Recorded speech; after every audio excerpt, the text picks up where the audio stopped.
સુરત મનપામાં અલગ અલગ 12 જેટલી સમિતિના ચેરમેનની વરણી કરવામાં આવી હતી, જ્યારે નગરસેવકોમાં કઈ ખુશી કઈ ગમનો માહોલ પણ જોવા મળ્યો હતો.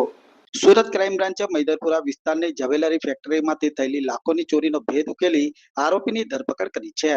સુરતના મૈદરપુરા વિસ્તારમાં આવેલી જ્વેલરી બનાવવાની ફેક્ટરીમાંથી 112 ગ્રામ સોનાના દાગીના અને આશરે 700 નંગ રિયલ તેમજ સીવીડી ડાયમંડની ચોરી થઈ હતી.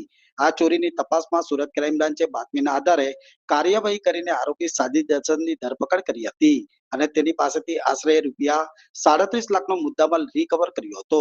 આરોપી અગાઉ વર્ષ 2016 થી 2022 સુધી આ જ ફેક્ટરીમાં કામ કરતો હતો અને મુંબઈમાં પોતાનો નવો બિઝનેસ શરૂ કરવાના ઈરાદાથી જ તે 15 દિવસ પહેલા ફરી આ કંપનીમાં નોકરીએ જોડાયો હતો અને તક મળતા જ ચોરી કરીને ભાગી ગયો હતો.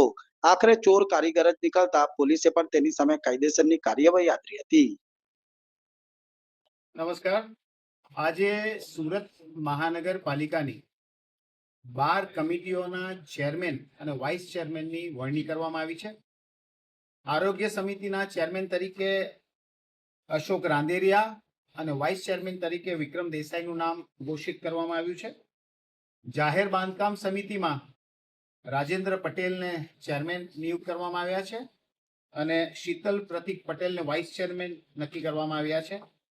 પાણી સમિતિ રશ્મિબેન સાબુ ચેરમેન તરીકે અને મહેશ કુમાર મકવાણા વાઇસ ચેરમેન તરીકે નિયુક્ત થયા છે.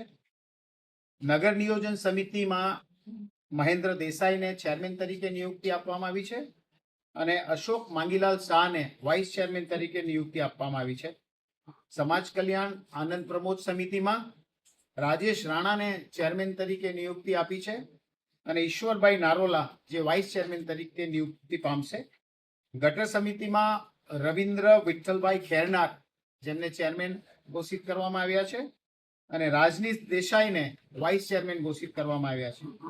કાયદા સમિતિમાં મોહિનીબેન રાઠોડને ચેરમેન તરીકે નિયુક્તિ આપી છે અને કાવ્યાબેન પટેલને વાઇસ ચેરમેન તરીકેની નિયુક્તિ આપવામાં આવી છે. રૂગ્ણાલયો વૈદ્યકીય રાહત અને તંદુરસ્તી વર્ધક સમિતિમાં અલકાબેન પાટીલને ચેરમેન તરીકે ઘોષિત કરવામાં આવ્યા છે અને હેમાક્ષીબેન ચૌહાણને વાઇસ ચેરમેન તરીકે નિયુક્તિ આપવામાં આવી છે. ગૃહ નિર્માણ અને ઉદ્યાન સમિતિમાં સુરેશભાઈ ધામેલિયાને ચેરમેન તરીકે નિયુક્તિ આપી છે અને વિધિબેન છનાભાઈ રાઠોડને વાઇસ ચેરમેન તરીકે નિયુક્તિ આપવામાં આવી છે. લાઇટ એન્ડ ફાયર સમિતિના ચેરમેન તરીકે સોનુબેન આંબલિયા અને સુધાબેન રાજેશ પાંડેને વાઇસ ચેરમેન તરીકે નિયુક્તિ આપવામાં આવી છે. સ્લમ ઇમ્પ્રુવમેન્ટ સમિતિમાં દિગ્વિજયસિંહ બારટ જેમને ચેરમેન તરીકે નિયુક્તિ આપી છે અને વદનાબેન ગોગારી જેઓ વાઇસ ચેરમેન તરીકે નિયુક્તિ પામ્યા છે. જાહેર પરિવહન અને પ્રવૃત્તિ સમિતિ જેના ચેરમેન તરીકે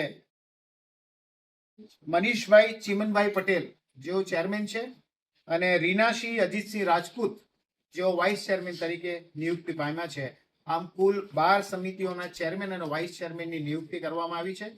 ટૂંક સમયમાં એમની કમિટીની મીટિંગ મળ્યા પછી તેઓ ચેરમેન અને વાઇસ ચેરમેનનો કાર્યભાર સંભાળશે. આભાર.